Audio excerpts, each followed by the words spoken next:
Alhamdulillahi Rabbil Alamin Hamdan yuafi ni'amahu wa yukafi mazidah.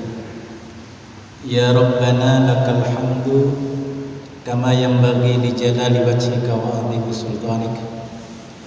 Ashhadu an la ilaha illallah wahdahu la syarika lah, wa ashhadu anna Muhammadan abduhu wa rasuluh. Allahumma salli ala Muhammad wa ala ali Muhammad kama sallaita ala ali Ibrahim wa barik ala Muhammad wa ala ali Muhammad kama barakta ala ali Ibrahim innaka Hamidum Majid.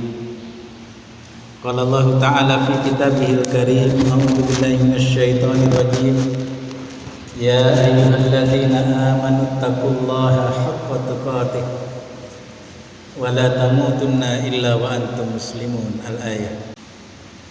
Wa qala aidan bismillahirrahmanirrahim.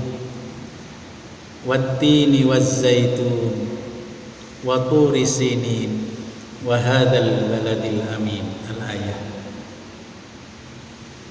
Jamaah Jumat yang dimuliakan Allah, alhamdulillah, siang ini Allah masih mengaruniakan nikmat iman dan Islam, nikmat sehat dan sempat kepada kita, sehingga langkah kaki kita ringan untuk memenuhi undangan Allah melaksanakan sholat Jum'ah di masjid yang kita cintai ini. Jamaah yang dimuliakan Allah, hari ini kita sudah memasuki bulan Safar. Berarti sebentar lagi kita akan masuk ke bulan Rabiul Awal, di mana biasanya banyak dari umat Islam memperingati kelahiran Nabi Allah Muhammad sallallahu alaihi wasallam. Jamaah yang dimuliakan Allah,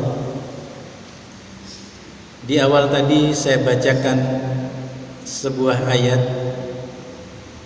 di dalam Al-Qur'an di mana Allah berfirman, A'udzu billahi minasy syaithanir rajim. Bismillahirrahmanirrahim. Wat-tini waz-zaitun wa turi sinin wa hadzal baladil amin. Insyaallah kita semua hafal dengan surah ini, surah At-Tin. Bahkan mungkin menjadi salah satu surah favorit yang kita baca ketika kita melaksanakan sholat di rumah kita. Ketika kita melaksanakan sholat munfarid, biasanya surah-surah pendek seperti ini yang menjadi favorit kita. Jadi Allah pada surah At-Tin ini bersumpah dengan 3 tempat. Wat-tini waz-zaitun, demi buah tin dan buah zaitun. Wa turi sinin, demi gunung Tursina. Wa hadzal baladil amin, demi negeri yang aman ini. Ada apa? 3 tempat ini oleh Allah dijadikan sebagai tempat untuk menjadi sumpah Allah. Kalau kita dilarang, Pak, bersumpah dengan makhluk, dilarang ya. Jadi kita hanya boleh bersumpah dengan nama Allah, wallah, demi Allah. Tapi kalau Allah bebas mau bersumpah dengan apa saja, karena Allah yang maha menciptakan segalanya. Dan salah satunya Allah bersumpah dengan 3 tempat. Ada apa dengan 3 tempat ini? Kita sering membaca surah At-Tin, tapi sudahkah kita memperhatikan 3 ayat pertama di surah At-Tin tersebut? Ada apa dengan 3 tempat ini? Wat-tini waz-zaitun, demi buah tin dan buah zaitun. Wa turi sinin, demi gunung Tursina. Wa hadzal baladin amin, dan demi negeri yang aman ini, yaitu Mekah. tidak main-main. Tidak asal Allah menjadikan 3 tempat itu sebagai sumpahnya. 3 tempat ini harus menjadi perhatian ketika Allah menggunakan kalimat-kalimat sumpah dan bersumpah dengan sesuatu, maka hendaklah diperhatikan ada apa di tempat-tempat, di waktu-waktu yang Allah gunakan sebagai sumpah tersebut. Wattin wazzaitun, ada apa di buah tin dan di buah zaitun. Waturi sinin, ada apa di gunung Tursina. Wahadal baladil amin, dan ada apa di negeri yang aman ini, yaitu Mekah al-Mukarramah. Ternyata jamaah yang dimuliakan Allah, Masya Allah, luar biasa. 3 tempat ini adalah tempat di mana Allah menurunkan kitab sucinya. 3 tempat di mana Allah mengutus Nabi dan Rasulnya, dan di tempat itu pula lah Allah memberikan kitab kepada Nabi dan Rasulnya tersebut.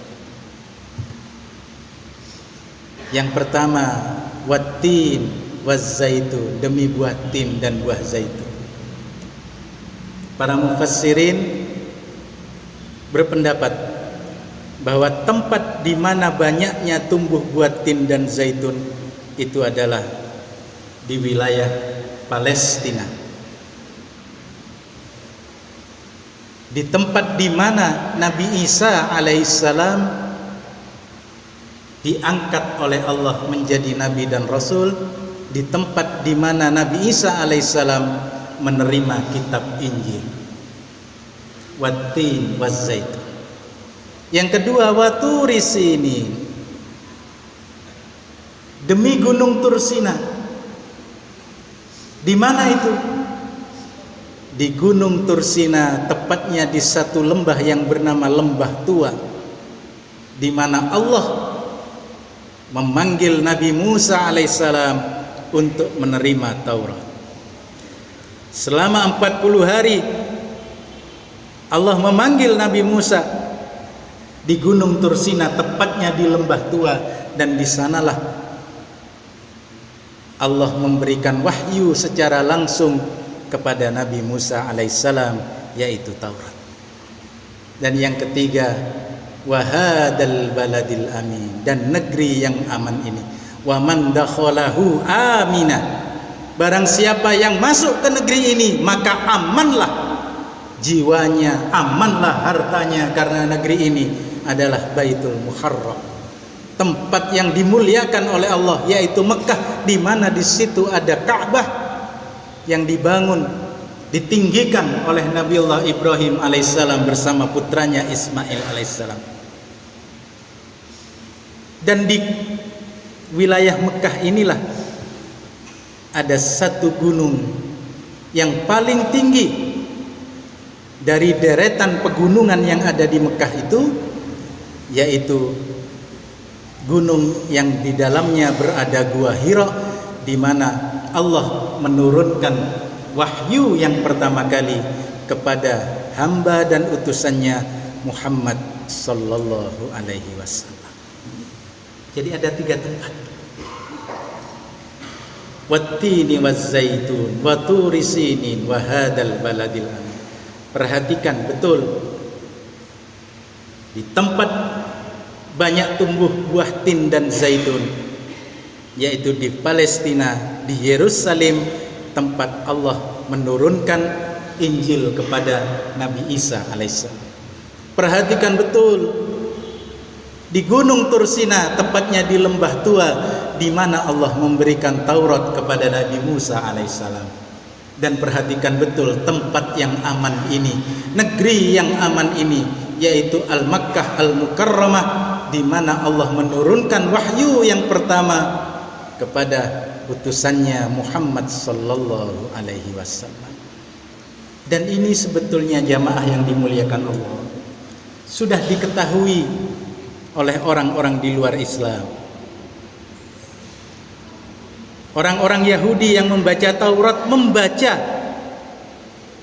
apa yang tertulis seperti yang tertulis dalam surah At-Tin ini. Orang-orang Nasrani sekarang pun membaca. Karena apa?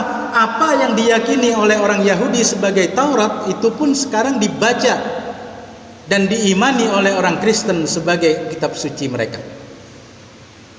Cuma permasalahannya hati mereka telah buta, hati mereka telah tersesat, bahkan menyesatkan, sehingga mereka tetap menolak Nabi yang terakhir yang Allah turunkan di pegunungan Paran.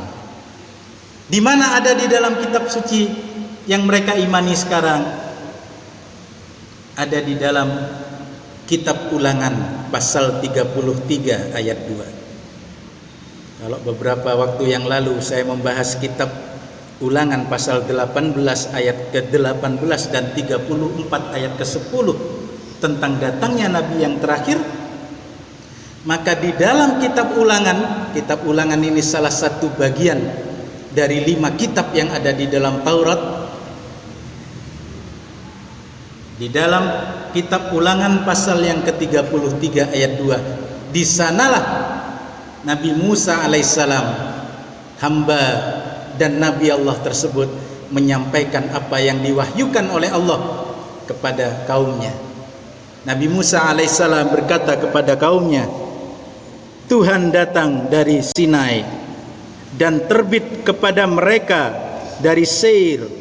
Ia tampak bersinar dari pegunungan Paran dan datang dari tengah-tengah puluhan ribu orang yang kudus. Di sebelah kanannya tampak kepada mereka api yang menyala. Jadi kata Nabi Musa menyampaikan kepada Bani Israel, Tuhan datang dari Sinai. Di mana Sinai ini? Sinai ini adalah nama lain, nama singkat dari Gunung Tursina, dari pegunungan Tursina. Nabi Musa menyatakan Tuhan datang dari Sinai. Artinya apa? Allah menurunkan wahyu kepada hamba dan utusannya di Gunung Tursina, yaitu Nabi Musa alaihissalam sendiri. Tuhan terbit dari Seir. Di mana Seir ini? Seir ini adalah satu daerah, satu pegunungan yang terdapat di tanah Palestina, di mana di tempat Seir ini banyak tumbuh buah tin dan banyak buah zaitun di sana. Dan di pegunungan Seir inilah tempat Nabi Isa alaihissalam dilahirkan dan tempat Nabi Isa alaihissalam menerima wahyu dari Allah berupa kitab Injil. Jadi yang pertama, Tuhan datang dari Sinai, dari Tursina, yaitu kitab Taurat. Yang kedua dari Seir, yaitu daerah Filistin.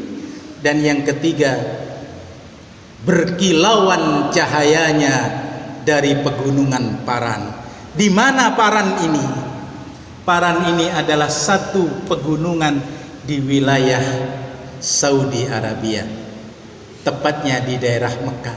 Paran ini adalah satu tempat di mana Nabi Ibrahim alaihissalam meninggalkan istrinya Hajar dan putranya Ismail alaihissalam.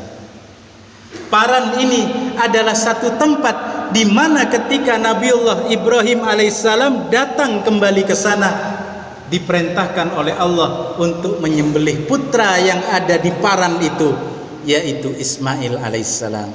Paran ini adalah satu tempat di mana Allah menurunkan wahyu kepada hamba dan utusannya, yaitu Muhammad sallallahu alaihi wasallam. Di dataran Paran ini ada satu gunung yang paling tinggi, yaitu gunung tempat berada Gua Hira di dalamnya. Jadi sungguh sangat disayangkan kalau ada mereka yang mengaku beriman kepada Taurat, beriman kepada Injil, tapi menolak kenabian Muhammad sallallahu alaihi wasallam. Ini kewajiban bagi kita sebagai muslim untuk menyampaikan, karena ini firman Allah. Allah menyampaikan di dalam Al-Quran, wattini wazzaitun wa turi sinin, ada 3 tempat yang harus menjadi perhatian. di mana di 3 tempat itu ternyata Allah utus 3 orang nabi, dan 3 orang nabi ini masing-masing menerima wahyu, menerima kitab suci Taurat, Injil, dan Al-Quran. Karena itu kita harus ajak mereka. Kenapa kita harus menyeru mereka?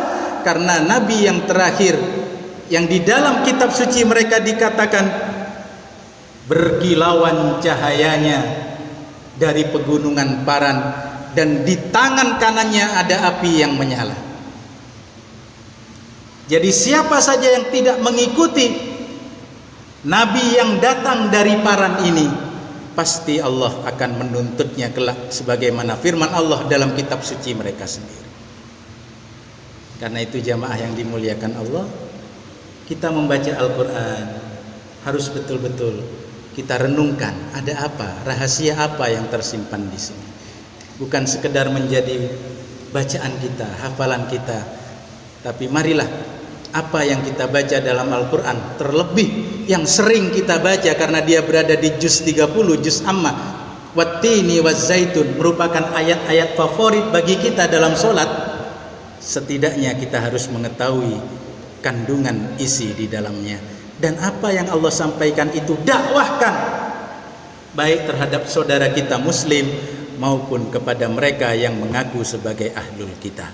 Rasulullah sallallahu alaihi wasallam mengingatkan kepada kita dan kepada mereka yang mengaku sebagai ahlul kitab, walladzi nafsi biyadih la yasma'u bi rajulan min hadhil ummah yahudiyan aw nasraniyan illa dakhalal nar.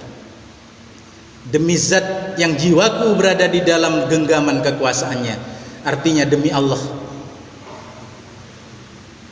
tidaklah seorang laki-laki dari kaum ini mendengar aku, namaku, mendengar kenabianku, mendengar risalah yang aku bawa. Apakah dia seorang Yahudi ataukah dia seorang Nasrani, summa la yu'minu bi, kemudian dia tidak beriman kepadaku, illa dakhalan nar, kecuali akan Allah masukkan ke dalam api neraka. Karena kita sebagai seorang muslim yang beragama Islam, salah satunya makna Islam itu adalah menyelamatkan. Mari kita selamatkan orang lain yang masih menolak kenabian Muhammad sallallahu alaihi wasallam. Aqulu qouli hadza astaghfirullahal adzim innahu huwal ghafurur rahim.